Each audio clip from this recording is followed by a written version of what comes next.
టీనే న్యూస్కు స్వాగతం. సీఎం చంద్రబాబు రాజకీయ లబ్ధి కోసం ఎవరినైనా వాడుకుంటారని వైసీపీ ప్రధాన కార్యదర్శి లక్ష్మీపార్వతి విమర్శించారు. ఇబ్రహీంపట్నంలో ఆమె మీడియాతో మాట్లాడారు. చంద్రబాబు ప్రతి ఎన్నికలకు ఒక పార్టీని వాడుకుంటారని, గతంలో మోదీని విమర్శించి ఇప్పుడు మళ్ళీ ఆయన చెంతకే చేరారని ఆరోపించారు. జగన్ ఒక్క కనుసైగ చేస్తే వైసీపీ కార్యకర్తలే చంద్రబాబు సామ్రాజ్యాన్ని కూల్చేస్తారని ఆమె హెచ్చరించారు. అతను రోడ్డు మీద పడేసినవాడు, తర్వాత అక్కడి నుంచి ప్రజలు రైతులను చంపినవాడు. ఇక చెప్పే పనే లేదు. ఇతనున్న 40 ఏళ్ల ఇండస్ట్రీ అని చెప్పుకుంటాడు. ఎందుకండి తగలబెట్టిన 40 ఏళ్ల రాజకీయ జీవితంలో ఏదైనా ఒక్క మంచి పని ఇతను చేశాడనేది ఎక్కడైనా ఒక్కటి రుజువు చేయగలడా? రాష్ట్రానికి, ఉమ్మడి రాష్ట్రానికి ఏదైనా ఉపయోగపడేటువంటి ఒక్క ప్రాజెక్టు ఏమైనా తీసుకొచ్చాడా? రాజశేఖర రెడ్డి గారు 40 ప్రాజెక్టులు తీసుకొచ్చారు. గర్వంగా చెప్పుకుంటారు కాంగ్రెస్ వాళ్ళు ఇప్పటికి కూడా. అదేవిధంగా జగన్మోహన్ రెడ్డి గారు వచ్చాక ఏ విధంగా నీటిపారుదల రంగం ముందుకెళ్లిందో అందరికీ తెలిసినటువంటి విషయమే. అలాంటి మంచి పనులు చేసిన తండ్రి కొడుకుల్ని ప్రజలు గుండెల్లో పెట్టుకున్నారు. కానీ మీ తండ్రి కొడుకులు అనేసరికి అందరూ కూడా చీయను ఉమ్మేస్తా ఉన్నారే. ఇంతకంటే సిగ్గుమాలిన జన్మ ఇంకేమన్నా ఉందా? ఎందుకంటే జన్మ ఏదో పుట్టలోనే చెగలు పుట్టదా గిట్టదా చావదా అన్నట్టు దిక్కుమొక్కు లేనటువంటి జీవులు ఎన్నో పుట్టి చస్తా ఉన్నాయి. ఊరు పేరు మర్యాద లేనటువంటి, మానం లేనటువంటి, గౌరవం లేనటువంటి మీ బతుకులు కూడా ఒక బతుకులేనా? ఇట్లాంటి ఏదో పనులు చేసేటువంటి మీరు ఒక పాలకులుగా అర్హులుగా ఉండటానికి అసలు అవకాశం ఉందా? ఇట్లాంటివన్నీ సిగ్గు మర్చిపోయారు మీరు. ఎన్నన్నా రిటర్నేయండి, తుడిచేసుకొని పోతారు. అదేవిధంగా మరి జగన్మోహన్ రెడ్డి గారు చేసినవన్నీ మీ ఖాతాలో వేసుకుంటారు. ఇది ఒక సిగ్గుమాలిన చర్య. ఎందుకు 40 ఏళ్ల ఇండస్ట్రీ తగలబెట్టినా అండి?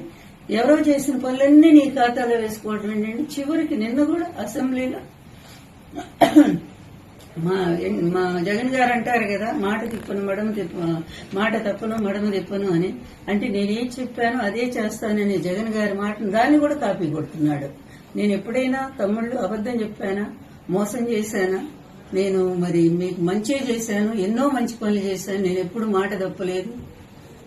ఇంత దగుల్బాజీ బ్రతుకు, ఇంత సిగ్గుమాలినటువంటి రాజకీయం, ఇంత నీచమైనటువంటి వ్యవస్థని ఎవరు చేయగలరంటే ఈ తండ్రి కొడుకులే చేయగలరు. మరీ హద్దు ఆపు లేకుండా కొడుకును బజార్ మీద వదిలేశాడు. వాంబోతులాగా అతను తిరుగుతా ఉన్నాడు. ఇట్లాంటి పిచ్చి పనులన్నీ చేసుకుంటా. రేపేమిటి మీ గవర్నమెంట్ పోయాక ఫస్ట్ వాడే కదా జైలు పోయింది. అప్పుడు ఏడుస్తావు ఇంట్లో కూర్చొని? కొడుకును అదుపులో పెట్టలేనటువంటి నువ్వు కూడా ఒక తండ్రివేనా? అందరికి నీతులు చెప్తావు లోకం అంతా కూడా. ఈ రోజు నీ కొడుకు ఏం చేస్తున్నాడు? ఓపెన్ గా రెడ్ బుక్ రాజ్యాంగం ఎంతమందినన్నా చంపండి, మీకు మంచి పదవులు ఇస్తాను, ఎంతమంది ఇళ్లన్నా కోల్చండి, మీకు సరైనటువంటి అవకాశం ఇస్తాను అని ఎంకరేజ్ చేస్తూ ఓపెన్ గా చేస్తున్నటువంటి నీ కొడుకును అదుపులో పెట్టలేక లాండ్ ఆర్డర్ అంతా కూడా నాశనం అయిపోయి రాష్ట్రంలో మీరు వచ్చిన తర్వాత రాక ముందు నుంచి కూడా ఎంతమందిని చంపేశారు వైఎస్ఆర్ పార్టీ వాళ్ళని. మొన్న కూడా చాలా మంది చంపారే. ఊళ్ళు జనాల్ని వెళ్లిపోతున్నారే, పారిపోతున్నారే. ఇదా పరిపాలన అంటే? చంద్రబాబు సిగ్గు లేదా నీకు? 80 ఏళ్లు దగ్గరికి వస్తా ఉన్నాయి నీకు. కొంచెమైనా కూడా ఆలోచించవా నువ్వు? ఏంటి అసలు నేను నా వల్ల నా బతికేంటి? ఇన్నాళ్ళు నేనేం సాధించాను? లక్షల కోట్లు సంపాదించు, ఇది ఒక్కటే కదా. నిన్ను గురించి నీ భార్య అయిన మంచిగా చెప్తుందా? నీ గురించి ఎవ్వరు చెప్పరు. నీ గురించి అందరూ తిట్టేవాళ్లే నిన్ను. మరి ఎందుకు ఈ బతుకు? ఉండి ఏమి లాభం అయ్యా? నువ్వు అధికారంలో ఉంటే నువ్వు డబ్బు సంపాదిస్తావు, దానివల్ల ఏ పరమార్థం ఏముంది? రేపు అక్కడ చెప్పుకోవద్దా నువ్వు? ఆ దేవుడి దగ్గర నువ్వేం సమాధానం చెప్పుకోవా? ఇప్పటికే దేవుడితో కూడా ఆటలాడుతూనే ఉన్నావు నువ్వు. ఈ లడ్డు వ్యవహారం అంతా కల్తీదై నువ్వు సప్లై చేస్తావు.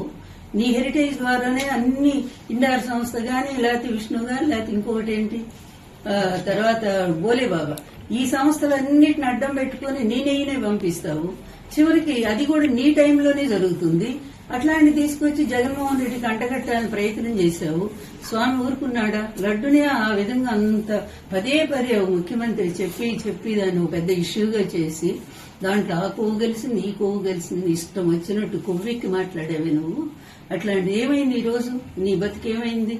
అందరూ చీ అంటున్నారు నీ బతికి. ఇది చివరికి కాదు, కల్తీ లేదని చెప్పి స్వయంగా సిబిఐ రిపోర్టే ఇచ్చింది. అది కూడా కల్తీ కలిపి నెయ్యి నువ్వు మళ్లీ వెనక్కి తీసుకొచ్చి లడ్డుల్లో కలిపావనేది. ఇంతకంటే పాపం ఇంకేమన్నా ఉందా? నీకు దైవభక్తి ఎట్లాగూ లేదు, మొదటి నుంచి లేదు, అది మాకు తెలుసు. అసలు ఏనాడు ఇతను దేవుడు దండం పెట్టిన పాప అనుకోలేదు. అందుకని ఇప్పుడు కూడా బూట్లు వేసుకొని పోతుంటాడు ఏదైనా పూజకి పిలిస్తే. అలాంటి వాడు నేను వెంకటేశ్వర స్వామి భక్తుడిని. అందరూ భక్తుల అవతారం ఎత్తేస్తే భక్తులు అయిపోతారా? దాన్ని ఆచరణలో చూపించొద్దా? నిజంగా అట్లాంటి భక్తే ఉంటే స్వామివారి లడ్డుని ఈ విధంగా చేస్తారా? నువ్వు సీక్రెట్ గా ఎంక్వైరీ చేయించరా? ఇష్టం వచ్చినట్టుగా దాన్ని వేలంపాటలో పెట్టినట్టుగా బజార్లో పెట్టి కోర్టులకు వెళ్లి సుప్రీంకోర్టు దాకా వెళ్లి ఇంత దారుణానికి ఒడిగట్టావే పాపాత్ముడా. ఆ పాపం ఊర్చబోతుందా? దేవుడు ఊరుకుంటాడా?